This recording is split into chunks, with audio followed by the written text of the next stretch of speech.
all of you for joining us on another session of our Disability and Mental Health Summit. I can't totally tell if you see me or if you see this seed graphic, but the seed graphic is much more important than seeing me. So thank you for joining us. We do have a couple housekeeping things before we get to our next speaker.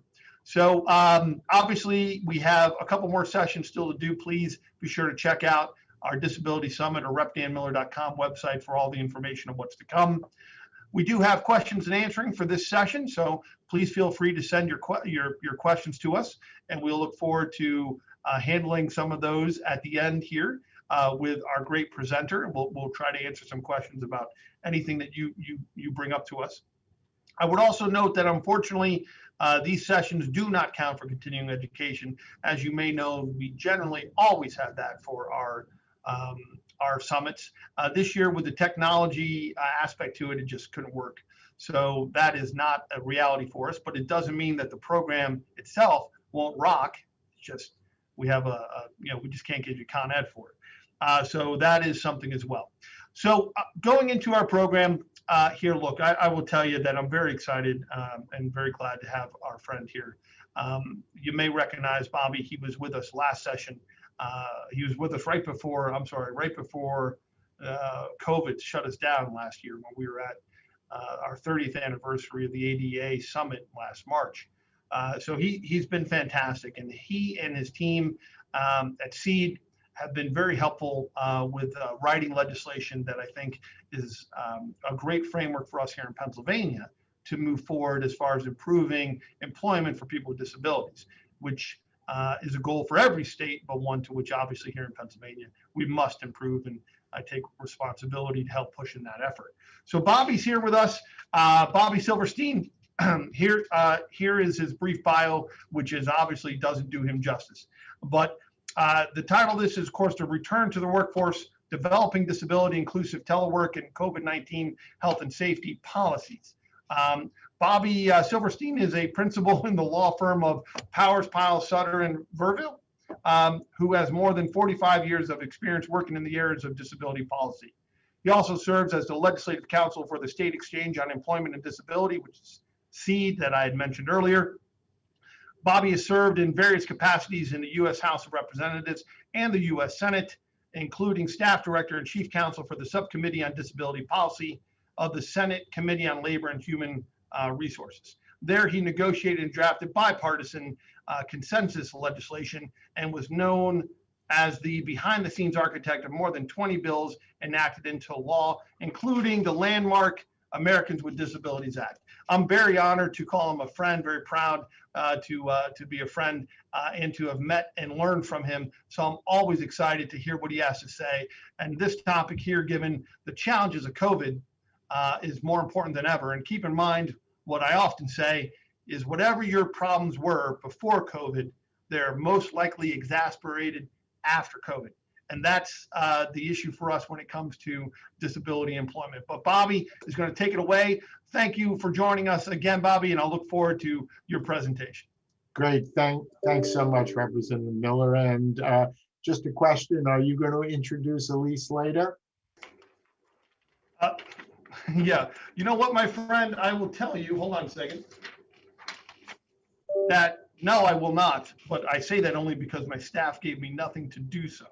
So I apologize for that. Bobby, would you mind at all covering a very nice introduction for her, just because unfortunately I have nothing to do that. Okay, great. Elise, when I turn it over to you, Elise will be talking about the telework aspects.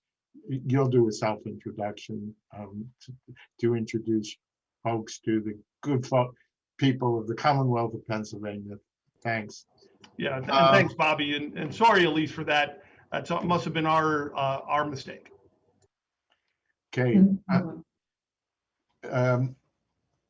Let me start by saying that this presentation is incredibly timely and hopefully will help facilitate some efforts in the Commonwealth to ensure that people with disabilities are included in the policy and the plans that are being developed now that we are beginning to return to the workplace.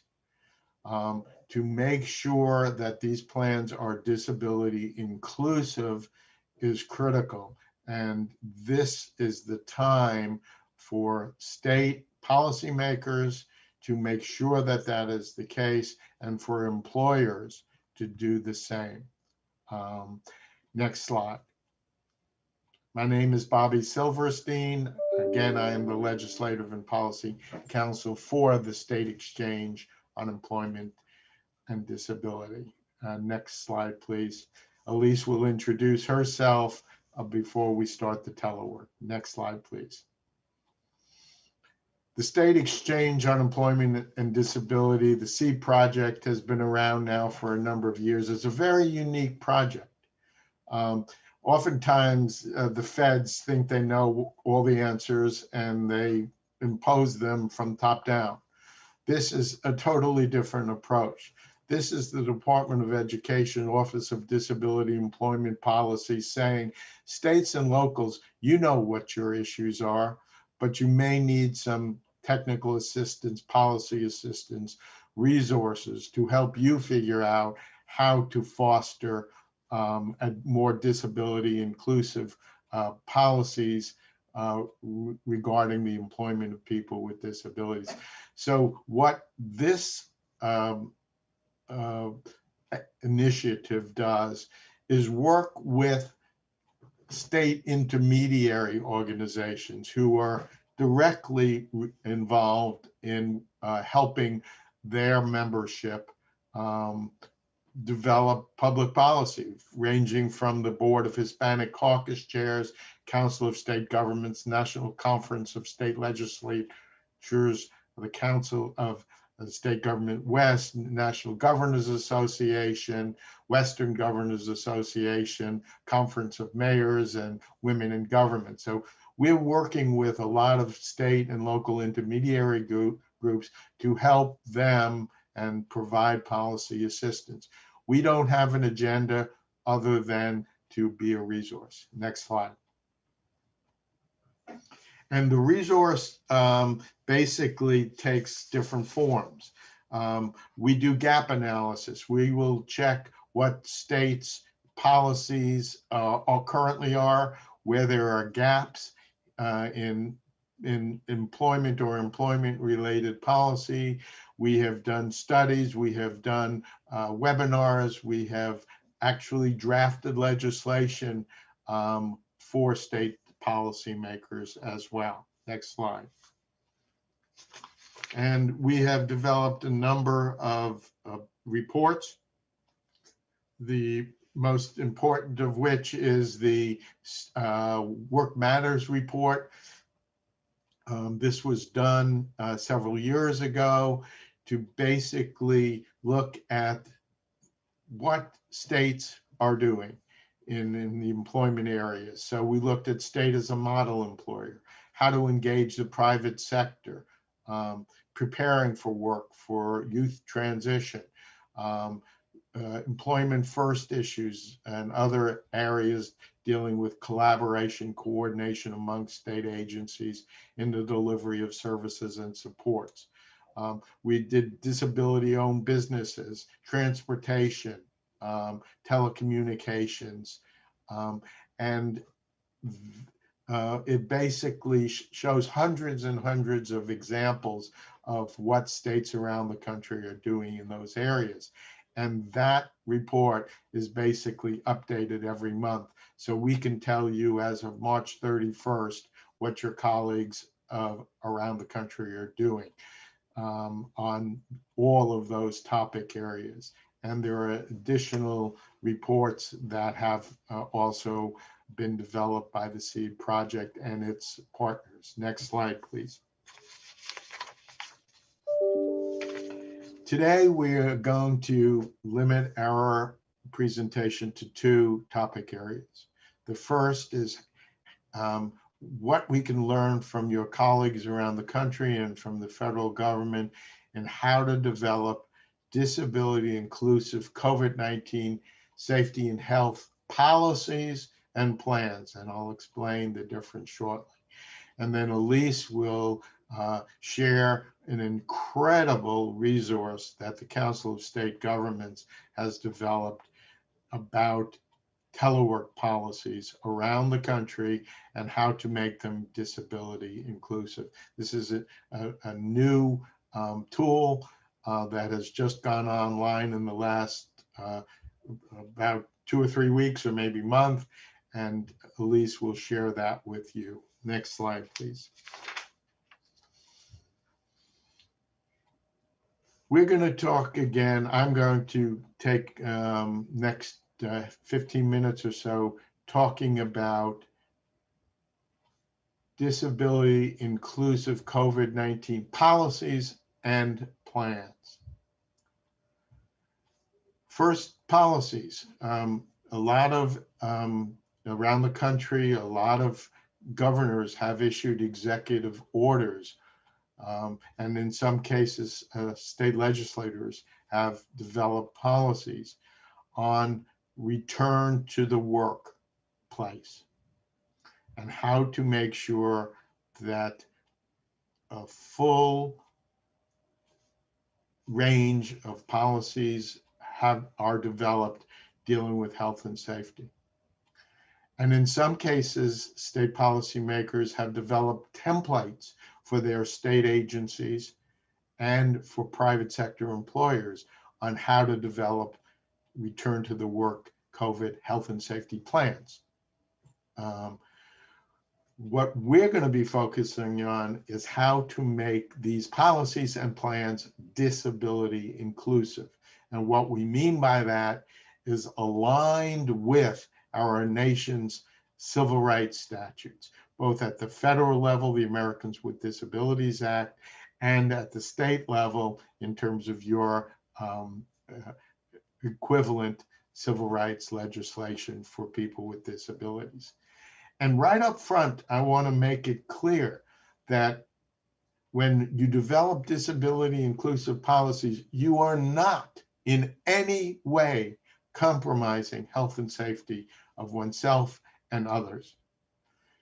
These policies are explicitly made consistent with what the Centers for Disease Control and Prevention have said, and the Office of Safety and Health, the Occupational Safety and Health Administration, CDC and OSHA.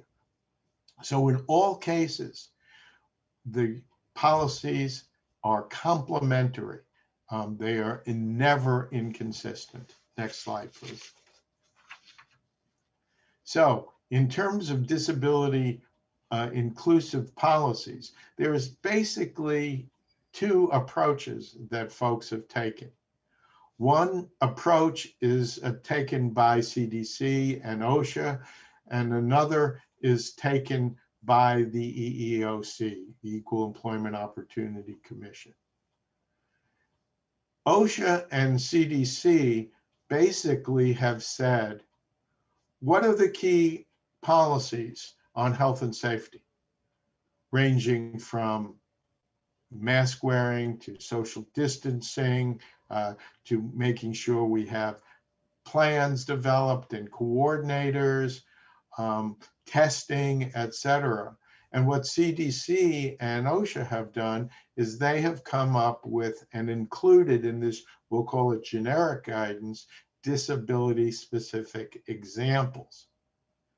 And what EEOC has done is look at the ADA as the frame and then have examples of how the ADA applies in various situations dealing with health and safety.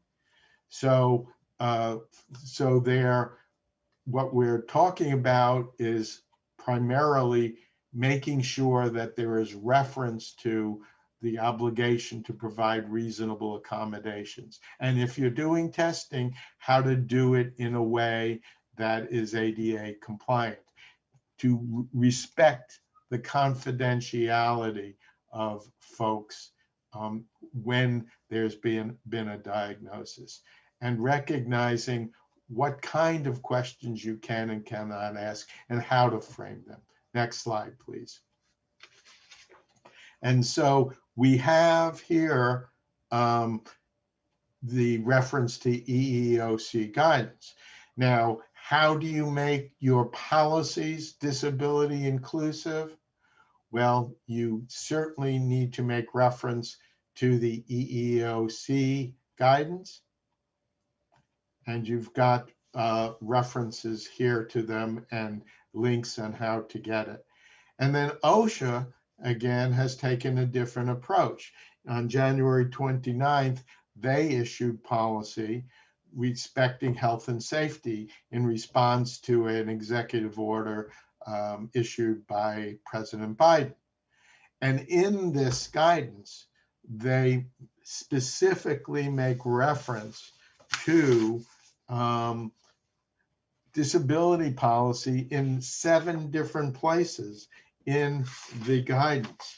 So when they are talking about educating and training folks, they say make sure that the training is in an accessible format and you have interpreters. If you're going to isolate workers, make sure that you address the ADA implications in terms of provision of reasonable accommodations, that you look at flexible work sites, including telework. So what they've done is when they go through the issues of health and safety, they have a number of disability examples. EEOC, again, has ADA, all the ADA issues, and examples dealing with health and safety. Next slide, please. And around the country, a bunch of your colleagues have actually adopted legislation and executive orders that recognize the particular issues of return to the workplace, health and safety issues for people with disabilities, to send the message that we need to make sure that when we get back to work, we are disability inclusive. We are including issues that impact people with disabilities, to make sure that we are respecting the equal employment opportunity provisions of our civil rights statutes. Next slide, please. Now, this is the most pressing right now.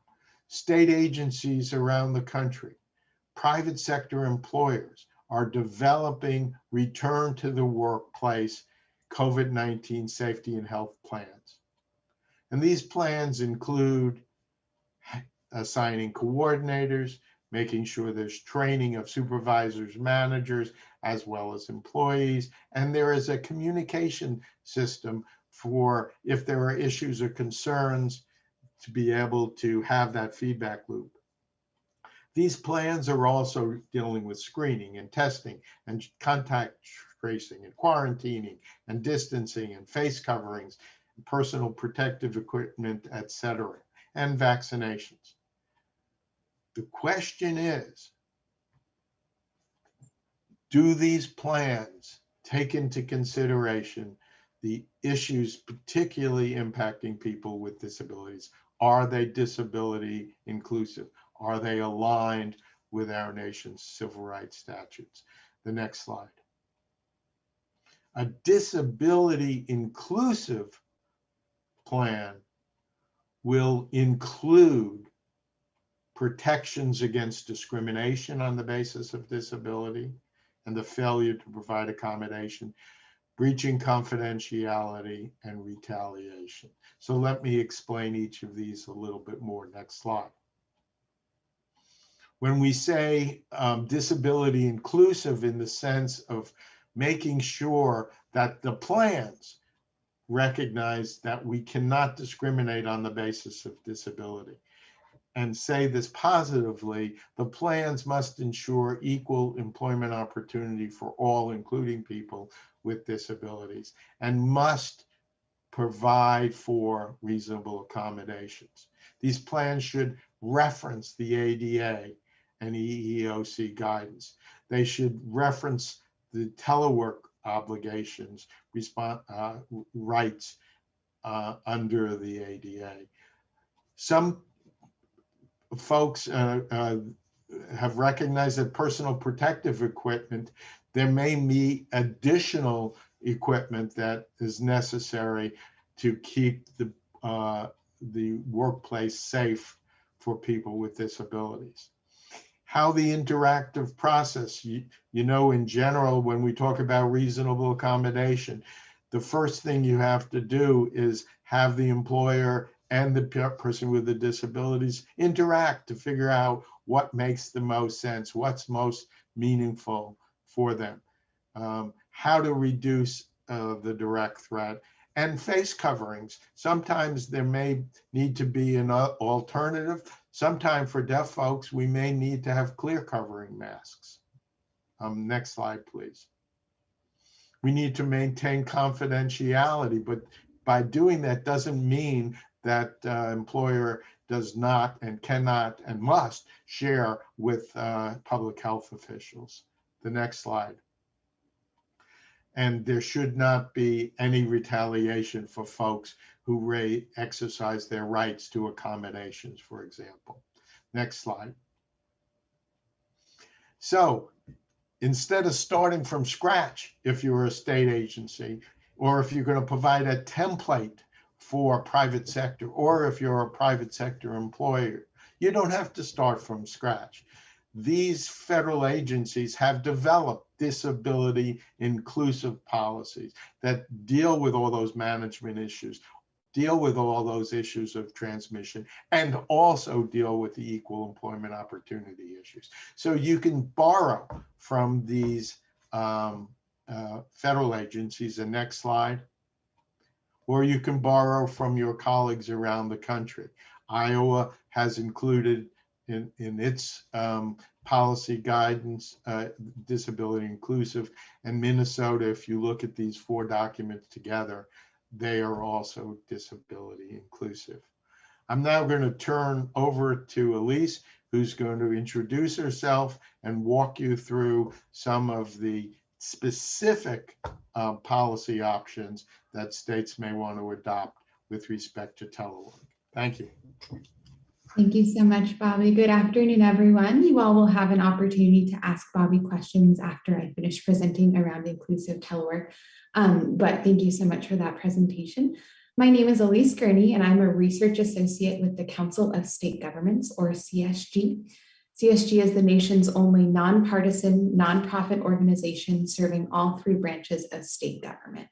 We provide research and technical assistance to help state policymakers develop and implement policies and programs across a range of issues. We are also a member of the SEED team, and in that capacity, we work to advance employment outcomes for youth and young adults with disabilities, as well as adults with disabilities across states.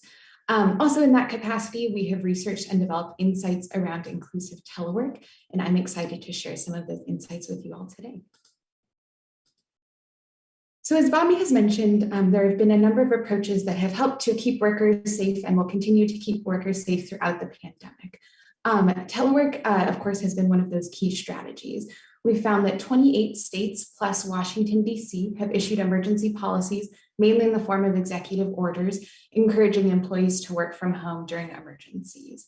At the peak of telework, which occurred last May, 35% of the overall workforce was teleworking at least part of the time, and 62% of state government employees were teleworking.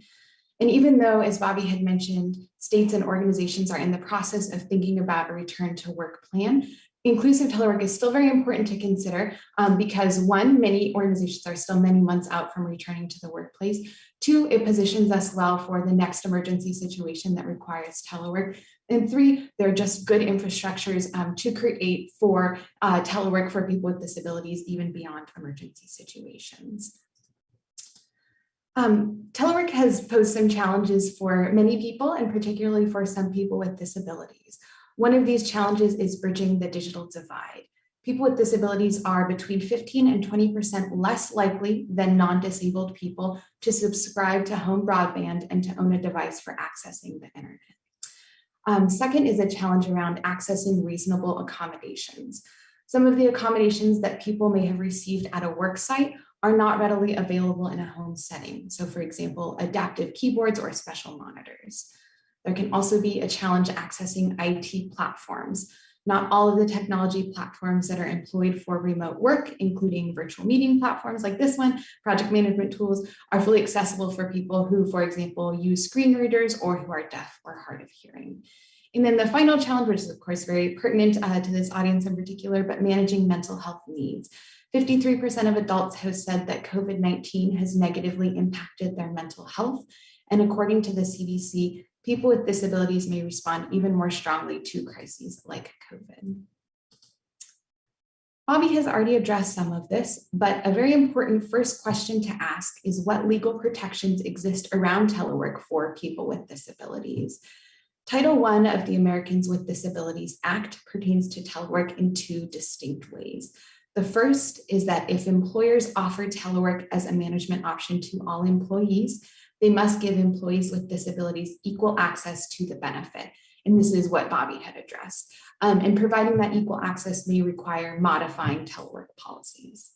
And then the second way that the ADA pertains to people with disabilities and telework is around permitting an employee to telework, which may be a reasonable accommodation, even if no general telework program is in place. And this is because telework is an example of changing the location where work is performed, which is one of the reasonable accommodations that employers may use. Yet these are simply minimum requirements, and they don't necessarily address some of the challenges that we looked at in the prior slide. For example, accessing IT platforms. So instead, what we're really focused on is understanding the elements of inclusive telework, which considers the needs of a range of employees, both with and without disabilities from the outset. Inclusive telework, as we've just defined it, can have many benefits. These benefits are, of course, self-evident to people with disabilities, but it's also very useful to look at the benefits from a state and an employer perspective. First of all, inclusive telework allows employers to attract, accommodate, and retain more diverse talent. It does this by eliminating certain barriers that may have kept people from applying for a job. For example, if there was a difficult commute or a relocation requirement, and it therefore widens the pool of applicants. Research also shows that it can reduce bias and discrimination that people belonging to certain minority groups, so for example, based on their race or disability status or other factors, may face in the workplace. So again, inclusive telework can be a tool for attracting, accommodating, and retaining more diverse talent. And then having a more diverse workplace in turn can lead to improved organizational and financial performance. Research has found that more diverse workplaces are more creative and innovative, and this translates to a number of very tangible gains. This is true for diversity in general, and also specifically true for workplaces that embrace disability inclusion.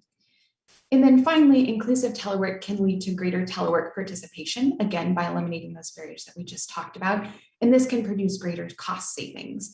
Employers can save around $11,000 per year per half-time teleworker in the form of lower real estate, operating and maintenance costs, greater employee productivity, and lower voluntary turnover. So because inclusive telework can make telework a viable option for more people, these cost savings can grow. So a major question that we receive from states as well as employers is, how can we make telework more inclusive? So as Bobby had mentioned, CSG has produced a number of resources to guide state policymakers toward developing more inclusive telework programs and policies. Our resources include a webpage and a brief, and we're going to link to those in the chat in a moment. While our guidance focuses specifically on state policymakers, the same general principles can be applied by employers of all types. So this is just a generally useful resource. So sort of like Bobby had talked about with the distinction between policies and plans, in organizations, telework is informed by three components, and inclusion should be considered at each of these. So the first is telework policies. And these can either be statewide policies that are passed through legislation that pertain to all state agencies. It can be policies that are issued by a specific agency, or on the private sector side by an employer that might appear in the HR manual. And these outline the purpose of the telework program, eligibility and participation criteria, and more.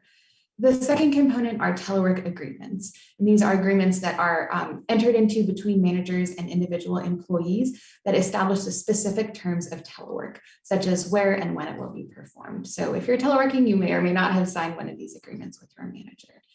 And then finally, the management of telework programs. And this refers to the methods and the strategies that are used for implementing and operating telework beyond what has been codified within the policies or the telework agreements. Throughout each of these three components, we've also identified three main principles to consider in ensuring that telework is inclusive. The first is offering clarity in expectations and procedures. The second is offering flexibility in accommodating individual situations where needed.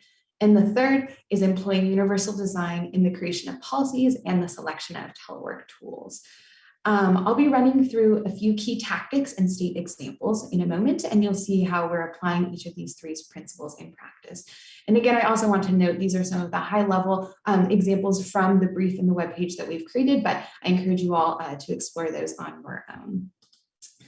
So first, as I mentioned, are telework policies, which again outline the general parameters for telework within either a state agency or an organization. Some of the inclusive approaches that we've seen that the Commonwealth may want to consider or employers may want to consider, one is explicitly indicating how a policy applies to individuals with disabilities. And this really helps employees and managers better understand how to engage with telework policies. So for example, by understanding if a policy is meant to be modified for employees who work from home as a reasonable accommodation. The second strategy we've seen here is providing guidelines and requiring clear documentation to ensure that telework requests are handled transparently. And this helps reduce discrimination in telework denials and approvals. So one example we've seen here is requiring managers to provide a written explanation as well as a business-related decision for denying any telework requests. And again, this is a way to ensure that telework is handled more equitably. And then finally, allowing employees flexibility in acquiring and utilizing technology and other equipment. This might include allowing employees to borrow telework equipment from the office, providing incentives for teleworkers to purchase their own equipment, or subsidizing the purchase of equipment by teleworkers. And by incorporating more flexibility into this process, it can help employees who have disabilities and who need specific equipment to engage in telework to more easily acquire that equipment. And it can also help remove an undue burden that an employer may face in providing that. I'm going to share one example that we've seen that illustrates a lot of these points very well. This is Oklahoma House Bill 2062, and it includes several provisions to accommodate individuals with disabilities in state telework. So first, it requires that policies and guidelines are provided to support agency telework, including around accommodations for employees with disabilities. So again, that's the point of explicitly indicating how the policy pertains to individuals with disabilities. This bill also requires state agencies to employ accessible information technology platforms and to consult the state's Department of Rehabilitation Services, as well as individuals with disabilities in reviewing information technology platforms that are used. And then finally, this bill establishes the creation of a central telework website, which provides resources to facilitate effective telework for employees and managers. The second component that informs a state or an organization's telework, again, are telework agreements, and those are entered into individually between managers and employees to spell out the specific terms of telework. A few inclusive approaches we've seen. One is allowing employers and employees to customize particular aspects of telework agreements to better accommodate an individual's unique situation. So again, that relates to the point that we made earlier about allowing flexibility to individually accommodate people where necessary. So this might include specifying systems, equipment, and software that are used for telework. Another strategy we've seen here is indicating protocols to allow employees with disabilities to telework during emergency situations. And this can help mitigate additional challenges brought on by certain extenuating circumstances. So for example, traveling to the office during a storm. And one place that we've seen this illustrated very well is within Virginia's telework policy. So often in the case of Virginia, telework policies give suggestions for what can be included in telework agreements. So this policy suggests various customizable fields that state agencies can include in their telework agreements. This includes sort of beyond the standard fields of where telework work will occur and when. It includes how communication between employees, supervisors, and coworkers will be handled, the equipment and or supplies that will be used for telework, and who is responsible for providing and maintaining that equipment. And then the final component of telework, again, is management of telework programs or how they are implemented in practice. Some inclusive approaches that we've seen include training managers to effectively implement and communicate telework policies and best practices, especially as they relate to supporting people with different needs. Another strategy is designating somebody such as an organization or state agency's ADA coordinator to coordinate and manage telework accessibility issues. A third strategy is coordinating with the state's assistive technology resources to provide devices for individuals with disabilities. In a couple of states, including Virginia, state assistive technology programs specifically provide loans for telework. And then the final strategy that we've seen here, training technology support personnel on selecting and supporting accessible technology. And again, that helps address some of the issues of accessing these IT platforms. So some of the specific approaches we've seen here is including universal design principles, as well as WCAG 2.0 or higher standards when selecting technology platforms. And the final example that I'm going to give comes from the Utah Governor's Office of Management and Budget. That office produced a deployment guide to assist state agencies in implementing the state's telework program. It provides a range of strategies, tactics, and a step-by-step process for successfully implementing telework. And that can easily be expanded to include accessibility considerations. So for example, it includes guidance on assigning a department coordinator to facilitate telework implementation, training department supervisors on how to successfully manage remote workers, and training employees on how to work and collaborate effectively in a remote environment. So that concludes my portion of the presentation. If you have any questions about anything we've gone over, you will have an opportunity to ask those now. But in addition, here is our contact information. We encourage you to reach out. As Bobby has mentioned, the SEED team is your resource when it comes to helping to advance employment outcomes for individuals with disabilities within the Commonwealth. We can provide research, technical assistance, orient you to other resources and more. I don't know if Bobby has something to add, but if not, I will turn it over to Representative Miller to facilitate the question and answer portion. I'm good to go for questions.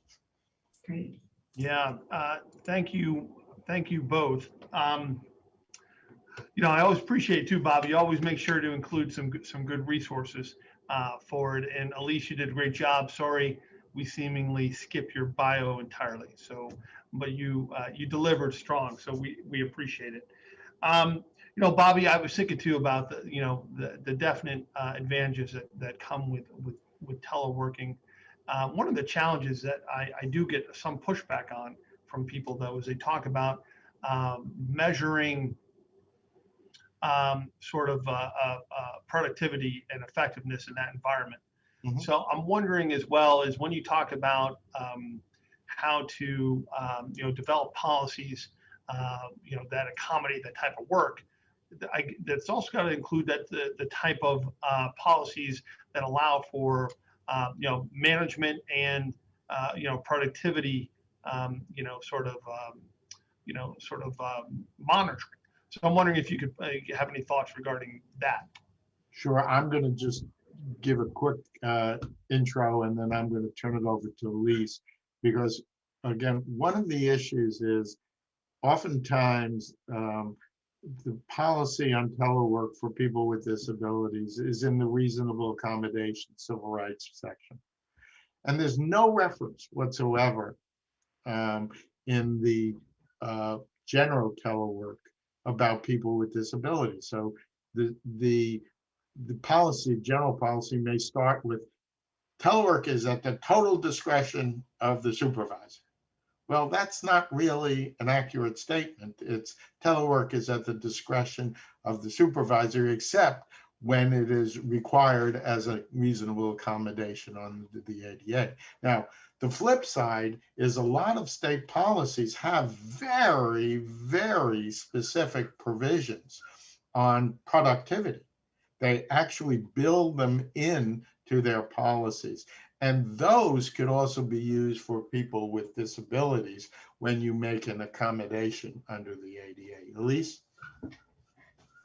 Thank you, Bobby. Representative Miller, that's a great question. When it comes to productivity, we have looked at some of the research here. And again, as Bobby has indicated, a lot of telework policies are really geared sort of with the very purpose of increasing productivity. And I think as we talk about incorporating flexibility into it, it really is in order to create the conditions that are right for an employee to be as productive as possible. So it's not about, shirking on work. It's really about, okay, well, and especially when it comes to inclusive telework policies, if someone can't even access an IT platform, of course, they're not going to be productive in their work. So I think it's really a way of enhancing that.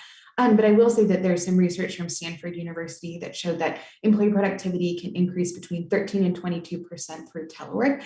I will note that that study was done in a pre-pandemic environment. And I think, some of us may be challenged thinking about there are so many other conditions that we are sort of encountering right now that are maybe getting in the way of productivity around telework. But again, that's sort of specific to the pandemic. And then I can also point to a couple of examples. Tennessee implemented an alternative workplace solutions program. This was within their state government. And they found both a 37% reduction in sick leave among employees, as well as an increase in productivity, according to 60% of managers. So again, I would just emphasize Bobby's point that sort of the very purpose of telework and sort of more inclusive telework policies. Well, one is for, like Bobby had said, for abiding by ADA requirements and other state and federal laws, but two is around just really creating those conditions where employees can be as productive as possible. So in addition to the two resources to deal with that issue, one is the research, the other is a lot of these state manuals have a specific section on productivity, because that was obviously an issue raised by many employers. So there's whole sections on how to ensure as good or better productivity.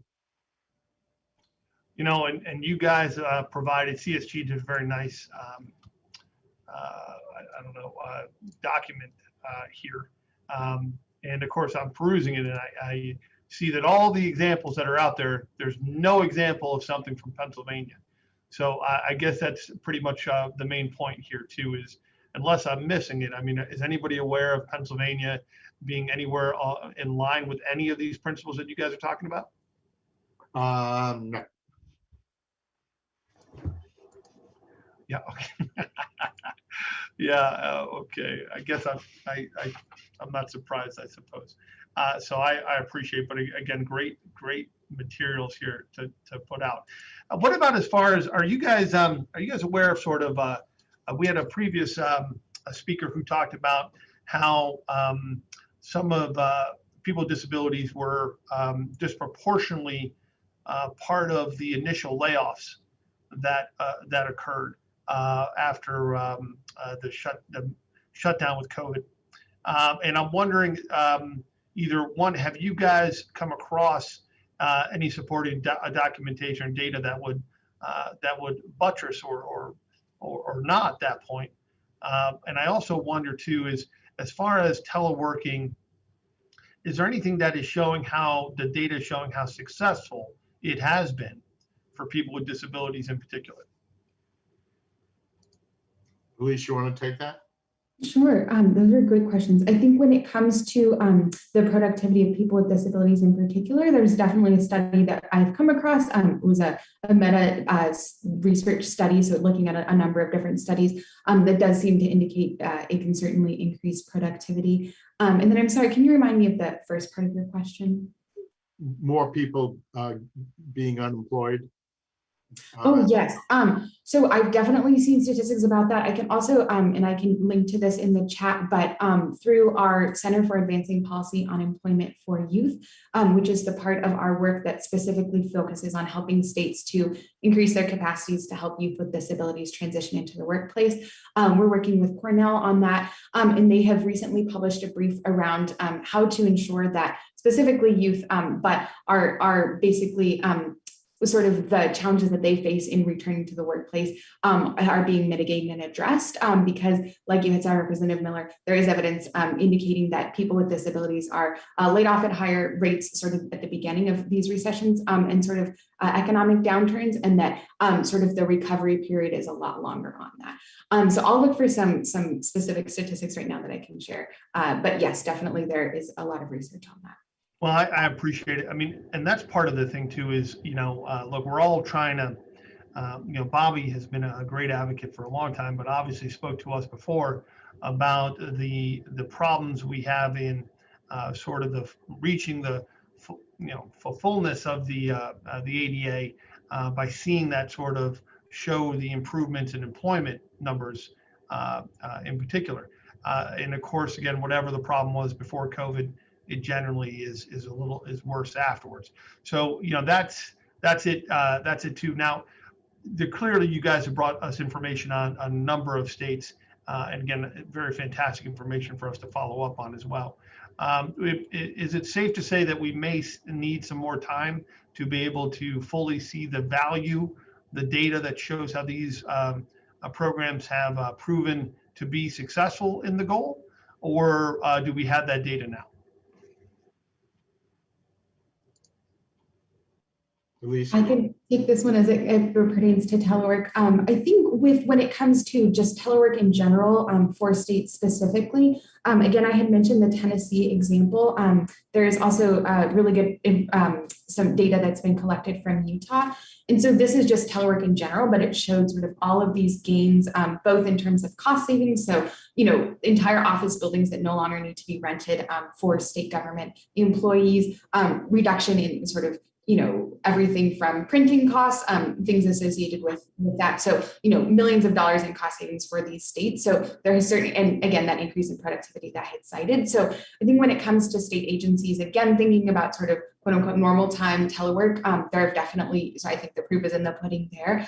And when it comes to inclusive telework, I think I can only sort of cite the research that I had been discussing before. But I think you're right, Representative Miller. I think more, since there is, I think, a heightened focus on telework in questions of productivity amid the pandemic, we're even seeing more and more research coming out around it. So, and I think there's also just a greater attention, especially when it comes to state agencies, for the need for recording things like this and sort of the impacts that telework has had. So I will say there's some research and evidence right now, but I think you're right that time will continue to give us better and better data. Hey, Bob, we got a question as well here regarding, policies, that can be, for example, impacting the private sector, posting them on state websites, and then not having them be accessible for screen readers. Obviously, I think the question is in relation to requirements of making those state websites accessible. I know that's not exactly where we are, but perhaps you can speak for a moment on on what the state responsibilities are in relation to accessibility for any policy that it has online.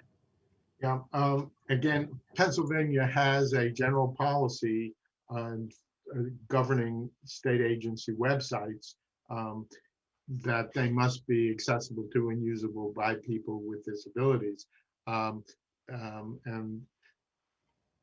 sometimes there's a gap between policy and implementation. And often that gap occurs because of the lack of what we'll call, at least referred to as, universal design.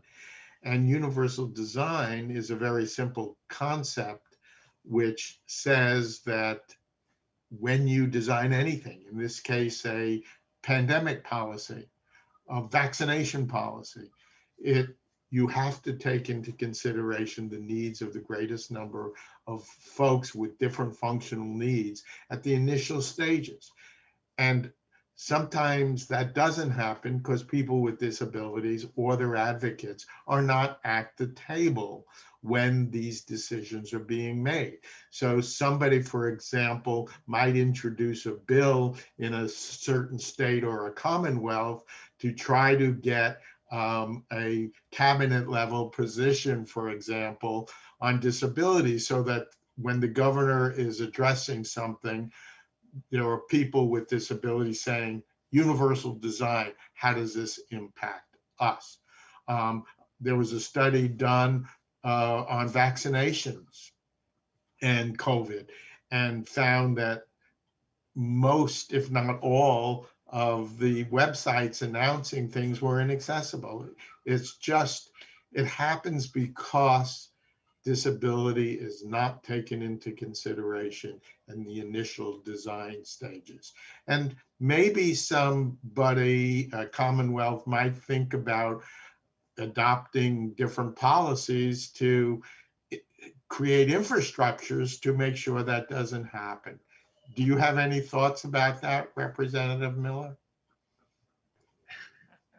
You know, my friend, it's you know, the embarrassing thing for the state, of course, is that you mentioned vaccines. To be honest, that's where the latest you know, hit came across, and I very much appreciate that in a time of emergencies, it gets difficult to always hit on all cylinders when you're trying to address things. That being said, it is difficult to direct people to websites for information that are not accessible. You know, so that is still the case.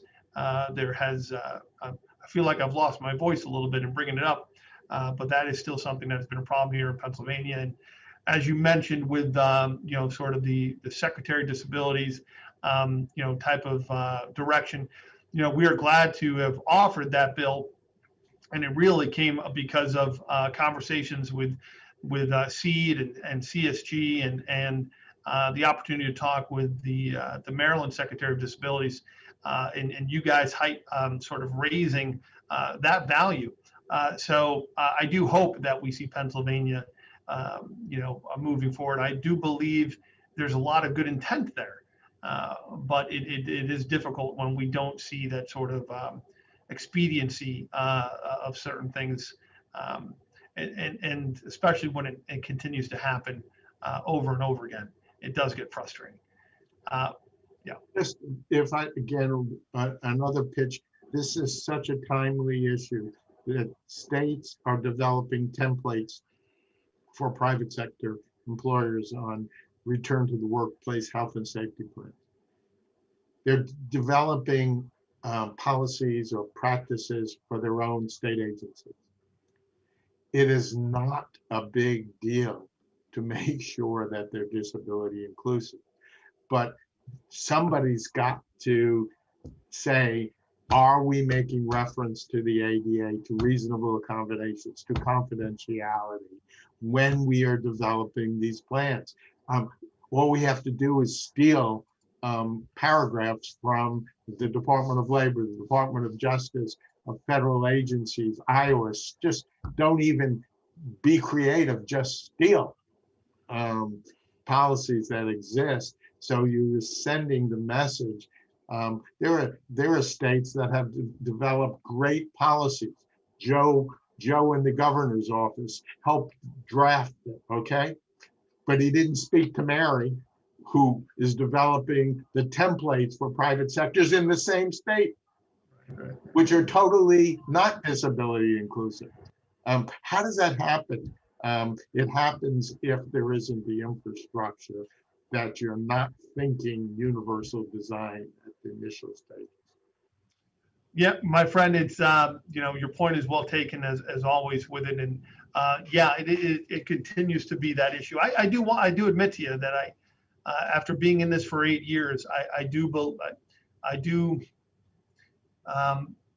think that following Maryland's example is probably the best way for Pennsylvania to go, to ensure that that sort of universal design concept is embedded. The governors can pick advisors as they see fit. There's no doubt about it. But certain things get designed by statute, and there is a legislative intent and direction that can be of, I think, greater impact, and also be sure that it's always there. And that's what we need to see. Just certain things have not been working, and I think we need to address that. So is it a coincidence that, from my perspective, one of the best policy guidance on telework in the country comes from Maryland? Look, and my friend, I feel like we're gonna slip into a good conversation that you and I can have. But when we did listen to Secretary Beatty yesterday, it is no surprise that it's from Maryland, because she's in there, she's embedded, she's respected, and she's at the table where the decisions are made, virtual or otherwise.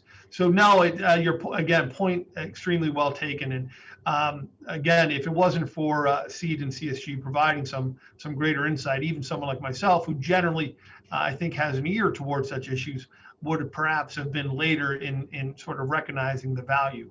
But we're going to continue to push. And here, as we draw to the end of our time, look, the reality of it is that first off, Bobby, I thank you not only, and first for Bobby, I thank you for your time, not only today, but for your lifetime of service on these issues. I continue to learn every time we talk. And Elise, again, I apologize for missing your bio, but I won't forget you next time we talk. And your work was stellar, your information exceptional. And I've already been texting staff as follow-up based on all of your materials that you guys have sent. So look, we do these summits as a way to try and reflect topics, increase awareness, and raise the bar of discussion in the halls of where decisions are made, whether they be in private sector workplaces or in public sector legislative arenas. That's the goal, and it only works really because great self-advocates or great policymakers or organizations that care step forward to help us sort of put new ideas out there on how to expand opportunities and to fulfill the greater concepts of the ADA that were there in direction, but are up to us to fulfill. And that's something I very much take personal.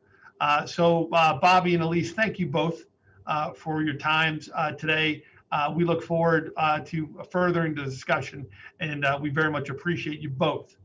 That being said, as we wrap up, I do want to note that the summit will continue with 2 more rounds, both at 2 o'clock and 4 o'clock today. The next 2 at 2 o'clock is Managing Stress During a Pandemic, and by NAMI, which is fantastic for that, and Empowered by Our COVID-19 Experience, Your Voice at the Table, again with Dr. Josie Badger and others. So we look forward to both sessions. We invite you to be part of it. Bobby and Elise, thank you again. Good to see you. All right. I look forward to talking to you again soon. Take care.